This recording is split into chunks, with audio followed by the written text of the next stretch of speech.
Guys, welcome to mom's company.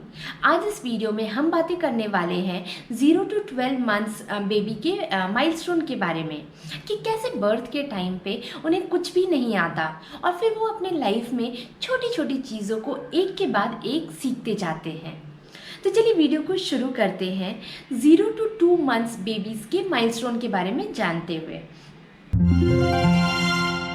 अगर आपका baby रो रहा है और अगर आपने उसे गोद में ले लिया या फिर उसे बातें करना शुरू कर दिया तो वो शांत हो जाते हैं। ये उनका फर्स्ट माइलस्टोन है। वो आपके फेस को देखते हैं और स्माइल भी करते हैं, लेकिन इस टाइम पे बेबीज़ अपनी ही दुनिया में रहते हैं, तो ये सारे स्माइल्स अनइंटेंशनली होते हैं। अगर कोई लाउड साउंड वो सुने तो वो रिएक्ट भी करते हैं और 2 मंथ्स तक रोने के अलावा वो अलग अलग कुछ और साउंड्स भी निकालते हैं। तो चलिए अब बात करते हैं 4 मंथ्स माइलस्टोन्स के बारे में। आपका अटेंशन पाने के लिए बेबी आपकी तरफ देखते हैं, कुछ साउंड्स भी निकालते हैं। They are actually trying to talk to you. जब उनके साथ खेलो तो वो स्माइल करते हैं और हंसते भी है। 0 to 2 मंथ्स में जो बेबी अनइंटेंशनली स्माइल करते थे, अब वो एक्चुअली इंटेंशनली स्माइल करते हैं। 3 to 4 मंथ्स में बेबीज़ पर्पसफुल मूवमेंट्स करना शुरू कर देते हैं, जैसे कि अपनी आंखों को मीचना, खुजली करना, अपने हाथों को जोड़ना, आपकी आवाज़ सुनकर आपकी तरफ अपना हेड टर्न करना, आप उनसे बातें करें तो वापस उसका रिप्लाई देना। 4 मंथ्स में बेबीज़ का स्लीप रूटीन भी बहुत चेंज हो जाता है और ये एक बहुत ही बड़ा चेंज होता है for both you and your baby. वो ऐसी आवाज़ें भी निकालते हैं जैसे आ, ओ, इस टाइप से। टॉयज़ को पकड़ने के लिए ये अपने हाथों को बढ़ाते हैं और अगर आप उनके हाथों में कोई टॉय को रख दे तो वो उसे होल्ड भी करते हैं। इस टाइम तक वो अपने हेड को, नेक को अच्छे से सपोर्ट करने लग जाते हैं। अगर आप उन्हें अपने गोद में लें तो आपको उनके हेड को, नेक को अलग से एक्स्ट्रा सपोर्ट देने की ज़रूरत नहीं पड़ती। इस टाइम तक बेबीज़ अपने एल्बोज़, अपने हाथ से पुशअप भी मारने लगते हैं जब वो अपने टमी पे होते हैं। और जो सबसे ज़्यादा होता है इस टाइम पे वो ये है कि वो अपने हाथों को बहुत ही इंटरेस्ट के साथ देखते हैं, अपने हाथों को अपने मुंह में ले जाते हैं मोस्ट ऑफ द टाइम। एक और चीज़ जो इस टाइम पे वो करते हैं वो ये है कि अगर इन्हें भूख लगी होती है और उस टाइम पे अगर वो ब्रेस्ट या बॉटल को देखते हैं तो वो उसे बहुत ही इंटरेस्ट के साथ देखते हैं और अपना मुंह खोलने लग जाते हैं। ये माइलस्टोन बहुत ही क्यूट लगता है। चलिए अब बात करते हैं 6 मंथ्स माइलस्टोन्स के बारे में। इस टाइम तक बेबीज़ काफ़ी ज़्यादा कुछ सीख जाते हैं। वो जिनसे हर रोज़ मिलते हैं उन्हें पहचानने लगते हैं, स्पेशली मम्माज़। जब आप उन्हें मिरर दिखाते हैं तो वो बहुत ज़्यादा खुश होते हैं, स्पेशली तब जब वो उसमें खुद को देखते हैं। वो अपने एक्सप्रेशंस को बहुत एंजॉय करते हैं और हंसते भी हैं। बट इस पीरियड का सबसे बड़ा माइलस्टोन होता है रोल ओवर। बेबीज़ अपने बैक से टमी की तरफ रोल हो जाते हैं और फिर अपने टमी से बैक की तरफ रोल हो जाते हैं। इस टाइम पे बेबीज़ 360 डिग्रीज भी घूम जाते हैं और 6 मंथ्स के एंड में बेबीज़ अपने बम को उठाकर थोड़ा थोड़ा आगे की तरफ मूव होना भी सीख जाते हैं। इसलिए इस टाइम पे आपको एज अ पेरेंट और केयर गिवर बहुत ज़्यादा कॉशियस रहने की ज़रूरत होती है, स्पेशली अगर आप अपने बेबी को बेड या सोफ़ा या किसी हाइट वाली जगह पर थोड़ी देर के लिए भी रखते हैं। अगर आप उनके साथ हाइडिंग गेम्स खेलते हैं तो वो अपना हेड टर्न करके आपको ढूंढने की कोशिश करते हैं। वो स्माइल या लाफ भी करते हैं जब आप उनके साथ पीकाबू खेलते हैं।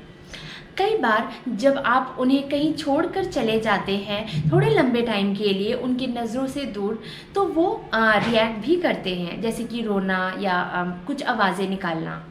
इस टाइम पे वो अपने मुंह से बहुत ज़्यादा थूक भी निकालते हैं और टमी टाइम पे वो टॉयज़ को पकड़ने के लिए हाथ भी बढ़ाते हैं और खुद से टॉयज़ को पकड़ भी लेते हैं। इस टाइम तक उन्हें पता लगने लगता है कि उनका पेट भर गया है और उन्हें और खाना नहीं चाहिए। इसे एक्सप्रेस करने के लिए वो अपने लिप्स को लॉक कर लेते हैं। इस टाइम तक वो अपने सराउंडिंग्स को एक्सप्लोर करने लग जाते हैं। वो अपने आसपास की चीज़ों को और लोगों को देखते हैं और हर चीज़ को वो अपने मुंह में ले जाते हैं उन्हें एक्सप्लोर करने के लिए। इस टाइम तक वो इंटेंशनली चीज़ों को पकड़ते हैं। जैसे कि अगर आप नोटिस करेंगे कि आपने उसे जब गोद में लिया है तो कई बार वो आपके बालों को पकड़ के खींचते हैं, आपके कपड़ों को पकड़ कर खींचते हैं, या अगर आपने कोई चेन पहना हुआ है गले में तो वो भी पकड़ कर खींचते हैं। तो चलिए अब बात करते हैं 9 मंथ्स माइलस्टोन्स के बारे में। इस टाइम तक babies different facial expressions show करने लग जाते हैं, जैसे कि वो हैप्पी है, सैड है, या सरप्राइज्ड है, या इरिटेटेड है। वो अपने नाम को पहचानने लगते हैं और जब आप उन्हें उनके नाम से बुलाते हैं तो वो आपकी तरफ देखते भी हैं। अगर आप उन्हें छोड़कर किसी और जगह चले जाते हैं तो वो आपको बुलाने के लिए रोते हैं या अलग अलग आवाज़ें भी निकालते हैं। इस टाइम तक उनकी सॉलिड फूड की जर्नी भी स्टार्ट हो जाती है, जो कि एक बहुत बड़ा माइलस्टोन है। अगर आप उन्हें गोद में लेने के लिए अपने हाथों को आगे बढ़ाते हैं तो वो भी अपने हाथों को लिफ्ट करते हैं, आई मीन टू शो कि उन्हें भी आपके पास आना है। इस स्टेज पे वो कुछ कुछ वर्ड्स भी बोलने लगते हैं, जैसे कि मामा, पापा, दादा, इस टाइप से। अगर उनके हाथों से कुछ छूट जाता है तो वो उन्हें ढूंढने के लिए देखते हैं कि वो कहाँ गिरा है। 2 टॉयज़ को लेकर वो आपस में टकराते हैं, बैंग करते हैं, अपने हेड को क्रिप से पकड़कर बैंग भी करते हैं। तो ये सारा कुछ वो छोटी छोटी चीज़ें करते हैं। वो एक हाथ से दूसरे हाथ में सामान भी ट्रांसफ़र करते हैं इस स्टेज में, और कुछ सपोर्ट के साथ वो बैठने भी लग जाते हैं। और जो 6 मंथ्स तक उनका नेक हल्का सा शेकी रहता है वो एकदम स्टेडी हो जाता है। 9 मंथ्स तक बेबीज़ बहुत अच्छे से कॉन्फिडेंटली क्रॉल भी करना शुरू कर देते हैं और सपोर्ट से या कुछ बेबीज़ अपने से बैठने भी लगते हैं। तो अब बात करते हैं 1 ईयर माइलस्टोन्स के बारे में। 1 ईयर तक बेबीज़ बाय बाय करना सीख जाते हैं, अपने फैमिली को बुलाना शुरू कर देते हैं, जैसे कि दादा, मामा, पापा। अगर आप उनके टॉयज़ या कोई भी सामान उनसे छुपा लेते हैं, जैसे कि चादर के नीचे या अपने पीछे, तो वो उसे ढूंढने लगते हैं। खुद से वो चीज़ों को एक कंटेनर से दूसरे कंटेनर में ट्रांसफ़र करने लग जाते हैं। छोटी चीज़ें या अपने प्लेट से वो खाना भी उठाने लग जाते हैं 2 या 3 उंगलियों को यूज़ करके। अगर आप उन्हें ग्लास में पानी दें तो उन्हें पता है कि इससे पानी पीना है मुंह में लगाकर। कई बेबीज़ इस टाइम पे हल्का हल्का सा सपोर्ट लेकर चलना भी शुरू कर देते हैं। वो सपोर्ट लेकर खड़े हो जाते हैं। उनको कोई भी फर्नीचर दिखा सामने तो वो उसे पकड़कर खड़े हो जाते हैं और फिर कुछ देर में धप से गिर जाते हैं और फिर वो खड़े होते हैं, फिर गिरते हैं। तो ये वाला प्रोसेस उनका कंटिन्यू रहता है इस स्टेज पे। इस टाइम तक बेबीज़ कुछ और भी 2 लेटर वर्ड्स बोलने का ट्राई करते हैं, जैसे कि अरिका है तो उसे वो का बोल सकते हैं इस टाइप से। Basically 2 letter words only. इस टाइम तक वो कुछ चीज़ों को आइडेंटिफाई करना शुरू कर देते हैं, जैसे कि अगर आप उन्हें रिपीट करते हैं कि ये फ़ैन है तो आप जब भी नेक्स्ट टाइम फ़ैन बोलेंगे तो वो फ़ैन की तरफ देखने लग जाएंगे। अगर आप उन्हें कटोरी देंगे तो उन्हें पता है कि इसमें से खाना उठाकर खाना है। अगर फ़ोन है सामने तो उन्हें पता है कि फ़ोन को उठाकर कान में लगाकर बातें करनी है। सो बेसिकली छोटी छोटी चीज़ें जो वो हर दिन देखते हैं।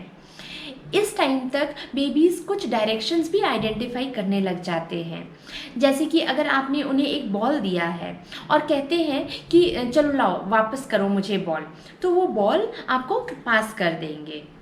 इस टाइम तक बेबीज़ कुछ थोड़ा बहुत स्टैकिंग भी करना सीख जाते हैं, जैसे कि अगर आपने उन्हें 2 डब्बे दिए तो उन्हें पता है कि हाँ एक डब्बे को दूसरे डब्बे पे रखना है, तो वो थोड़ा बहुत कर लेते हैं। तो गाइज़ ये सारे माइलस्टोन्स जेनरिक है जो मोस्टली बेबीज़ में देखा जाता है, लेकिन आप प्लीज़ इस बात से भी इन्फॉर्म्ड रहिए कि हो सकता है आपका बेबी इनमें से कुछ माइलस्टोन्स जल्दी अचीव कर ले या कुछ बहुत लेट से अचीव करे, या फिर हो सकता है कि कुछ माइलस्टोन्स वो अचीव करे ही ना, मिस कर दे। और ये तीनों ही सिचुएशंस एकदम नॉर्मल है। आप जब अपने बेबी को रूटीन वैक्सीन के लिए ले जाते हैं डॉक्टर के पास, तो आप उनके साथ शेयर कर सकते हैं कि अगर आपको लगता है कि कोई माइलस्टोन मिस हो गया है या लेट हो गया है, तो इस टाइप से कुछ भी आपको डाउट होता है तो आप अपने डॉक्टर के साथ शेयर कीजिए, और अगर उन्हें कुछ भी फिशी लगता है तो वो आपको गाइड करेंगे।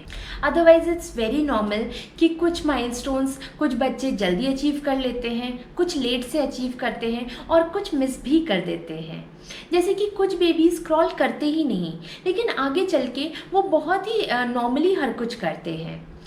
हर बेबी की जर्नी अपनी अलग होती है, और मेरी सलाह आपसे यही रहेगी कि आप अपने बेबी के हर छोटे बड़े माइलस्टोन्स को बहुत ज़्यादा एंजॉय कीजिए। तो guys that's it for today. I hope आपको मेरा ये वीडियो पसंद आया हो। अगर पसंद आया हो तो लाइक ज़रूर कीजिएगा, और अगर अभी तक आपने मेरे चैनल को सब्सक्राइब नहीं किया है तो प्लीज़ चैनल को सब्सक्राइब कर लीजिएगा, और उसके बगल में जो बेल आइकन है उसे भी ज़रूर प्रेस कीजिएगा। Thank you for all the love and support. Keep watching.